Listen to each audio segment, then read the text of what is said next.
ఉంటే ఆ స్వాతంత్ర ఉద్యమంలో పాల్గొని మీ ప్రాణాలను త్యాగం చేయండి అని చెప్పేసి. ఆదిలాబాద్ జిల్లా తలమడుగు మండల కేంద్రంలో స్వాతంత్ర దినోత్సవ వేడుకలు ఘనంగా నిర్వహించారు. రెవెన్యూ కార్యాలయంలో తహసీల్దార్ రాజమోహన్, ఎంపీడీఓ శంకర్ జాతీయ జెండాను ఆవిష్కరించారు.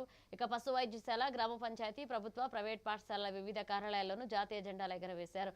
ఇక విద్యార్థులు సాంస్కృతిక ప్రదర్శనలు, దేశభక్తి నినాదాలతో కార్యక్రమం ఉత్సాహంగా సాగింది.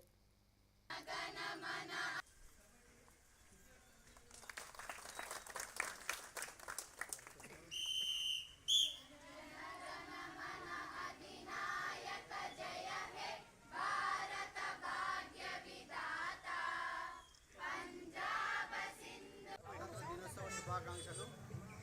మన భారతదేశం కానీ తెలంగాణ రాష్ట్రం కానీ అలాగే ఆదిలాబాద్ జిల్లా కానీ తలమడుగు మండలం కానీ అన్ని రంగాలలో అభివృద్ధి చెందాలని చెప్పి మళ్ళీ ప్రపంచంలో భారతదేశం ముందుగా నంబర్ 1 స్థానంలో ఉండాలని కోరుకుంటూ ప్రతి ఒక్కరికి.